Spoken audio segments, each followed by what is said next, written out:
নমস্কার, আপনারা দেখছেন চ্যানেল এবিসি। আমি বিজয়, আর প্রত্যেক দিনকার মতো আপনাদের সামনে উপস্থিত হয়ে গেছি। আজ আমি আপনাদের সঙ্গে এখন আলোচনা করব সম্পর্ক নিয়ে। দেখুন, মানুষের জীবনে একটা গুরুত্বপূর্ণ বিষয় হচ্ছে সম্পর্ক। দেখুন, এই সম্পর্ক যে কোনো ধরনেরই হতে পারে বন্ধুত্বের সম্পর্ক, হতে পারে ভালোবাসার সম্পর্ক, হতে পারে মা বাবার সঙ্গে সম্পর্ক। তাই এই সম্পর্ক একজন মানুষের জীবনে অত্যন্ত গুরুত্বপূর্ণ বিষয় হয়ে থাকে। তাই বিশ্বাস করুন, যদি আপনি সম্পর্কের মধ্যে সমতা রক্ষা করতে পারছেন না এবং আপনার সঙ্গে সম্পর্ক মানুষের ভালো থাকছে না, কোনো মানুষের ক্ষেত্রেই এমনটি হচ্ছে, তাহলে আপনার ভাগ্য দুর্ভাগ্যে পরিণত হতে পারে। তাই ভাগ্যে চমক আনার জন্য সম্পর্ক ভালো রাখা অত্যন্ত জরুরি, ভেবে দেখবেন। তাই আজকে আমি আপনাদের সঙ্গে আলোচনা করব সম্পর্কের মধ্যে যে সমস্যা থাকে সেই সমস্যা কিভাবে দূর করা যেতে পারে সহজ প্রয়াসে। দেখুন, প্রথমে আলোচনা করব সম্পর্কের মধ্যে ভাঙন ধরানোর জন্য এবং সম্পর্ক তৈরির জন্য কোন গ্রহ মুখ্যত দায়ী হয়ে থাকে। দেখুন, জীবনে অনেক ধরনের সম্পর্ক হতে পারে, এমনটি না কি একই ধরনের সম্পর্ক হয়ে থাকে মানুষের। তাই আলাদা আলাদা সম্পর্কের জন্য আলাদা আলাদা গ্রহের প্রভাব পড়তে দেখা যায়। যেমন ধরুন, রবি পিতার সঙ্গে সম্পর্কের সংযোগ রেখে থাকে। তাই এখানে রবি যদি আপনার ক্ষেত্রে, অর্থাৎ সূর্য যদি পিতা হচ্ছে, তাই আপনার পিতার সঙ্গে আপনার সম্পর্ক কিরকম থাকবে এটা জানার জন্য জন্ম কুষ্ঠিতে থাকা রবি থেকে আপনারা জানতে পারবেন। চন্দ্র হচ্ছে মায়ের সঙ্গে সম্পর্কের সংযোগ রেখে থাকে। তাই আপনার মায়ের সঙ্গে আপনার সম্পর্ক কিরকম থাকবে এটা জন্মকুষ্ঠিতে থাকা চন্দ্র থেকেই জানা যাবে। মঙ্গল, দেখুন, মঙ্গল থেকে ভাই বোনের সঙ্গে সম্পর্কের সংযোগ পাওয়া যায়। তাই আপনার ভাই বোনের সঙ্গে আপনার সম্পর্ক কেমন থাকবে এটা জন্মকুষ্ঠিতে থাকা মঙ্গল থেকে জানা যাবে।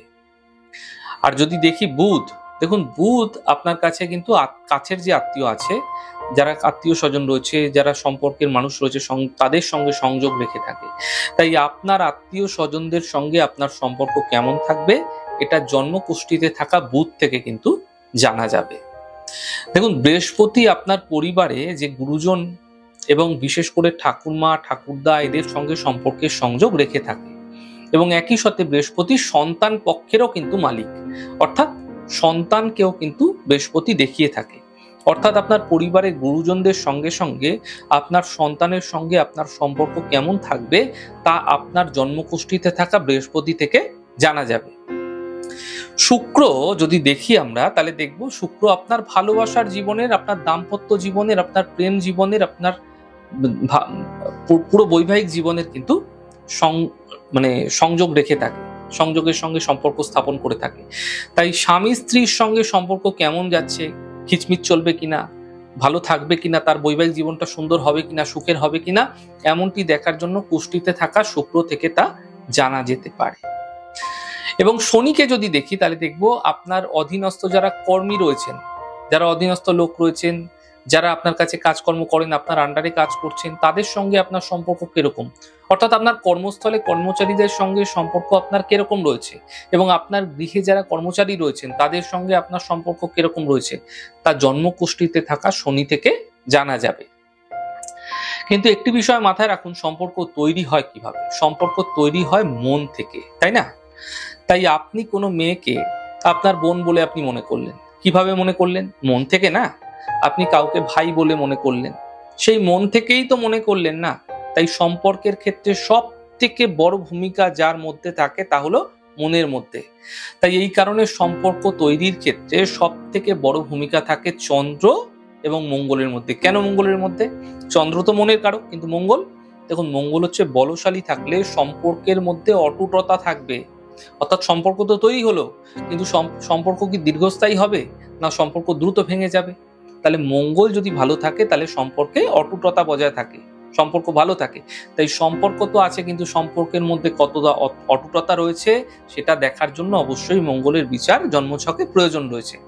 আর চন্দ্র এখানে সম্পর্কটা দেখানোর জন্য নয়, মন থেকে আপনি সম্পর্কটা কতটা পালন করছেন, যতক্ষণ না পর্যন্ত আপনার মনে সম্পর্কের কারণে প্রেম প্রকট হচ্ছে, ভালোবাসা জন্মাচ্ছে, তা না হলে সেই সম্পর্কের কোনো মানে নেই। এই কারণে সম্পর্ক গড়ার ক্ষেত্রে এবং সম্পর্ক টিকিয়ে রাখার ক্ষেত্রে চন্দ্র এবং মঙ্গলের ভূমিকা অত্যন্ত গুরুত্বপূর্ণ হয়ে থাকে জন্মছকে।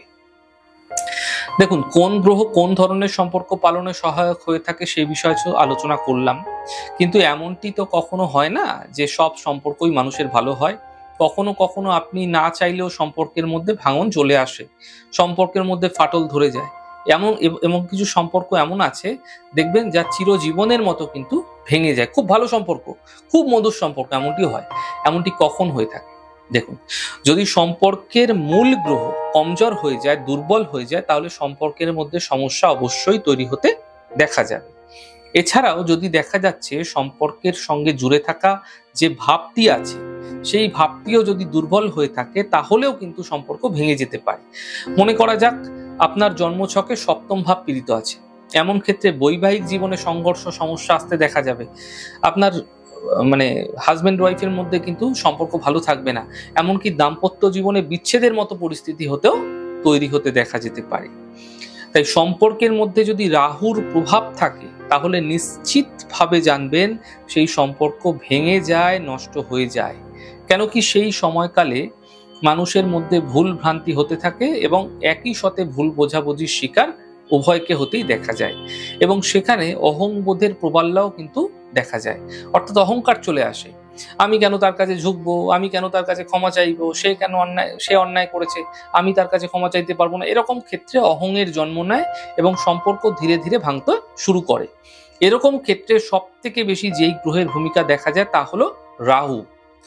দেখুন, জন্মকুষ্ঠিতে অগ্নিতত্ত্বের মাত্রাও যদি অত্যন্ত বেশি থাকে, অর্থাৎ অগ্নি রাশিতে যদি অত্যন্ত বেশি পরিমাণে গ্রহ থাকে, সেক্ষেত্রেও কিন্তু মানুষের কথাবার্তার মধ্যে কন্ট্রোল থাকে না, অর্থাৎ ভুলভাল কথা বলে ফেলে যখন যা পারে। তাই সম্পর্কের ক্ষেত্রে অত্যন্ত গুরুত্বপূর্ণ ভূমিকা কথায় যদি কোনো মানুষের ক্ষেত্রে কন্ট্রোল না থাকে, তাহলে তার সম্পর্ক তো নষ্ট হতে দেখা যাবেই। এছাড়া চন্দ্রমঙ্গল যদি জন্মকুষ্ঠিতে খারাপ হয়ে যায়, তাহলেও কিন্তু সম্পর্ক শুধুমাত্র দেখানোর জন্যই তৈরি হতে দেখা যায়, মনের মধ্যে কোনো গভীর ভাবনার প্রকাশ সেই সম্পর্কের জন্য পাওয়া যায় না। তাই যে কোনো সম্পর্কের অবনতি যদি আপনি দেখতে পাচ্ছেন এবং সেই সম্পর্ককে আপনি ঠিক করতে চাইছেন, এমন ক্ষেত্রে প্রতিদিন সকালবেলা সূর্য উদয়ের 1 ঘন্টা সময়কালের মধ্যে একটি তামার পাত্রে, তামার ঘটিতে প্লেন জল নিয়ে ভগবান সূর্যদেবের উদ্দেশ্যে জল অর্ঘ্য দিন। প্রতিদিন করুন। যে কোনো শিব মন্দিরে শিবলিঙ্গে সাদা ফুল অর্পণ করুন এবং এরপরে আপনারা বিল্লপত্র সহযোগে জল অর্পণ করুন।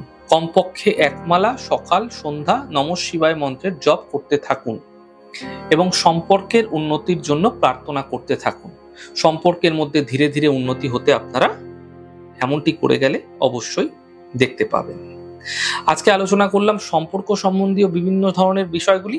আমাদের ছোট ছোট আলোচনা আপনাদের কিরকম লাগছে অবশ্যই লিখে জানাবেন। যদি ভালো লেগে থাকে সেক্ষেত্রে লাইক করতে, কমেন্ট করতে, সাবস্ক্রাইব এবং শেয়ার করতে বন্ধুদের সঙ্গে ভুলবেন না। অনেক ভালো, সুন্দর, সুস্থ থাকুন। আগামী পর্বে দেখা হবে। নমস্কার।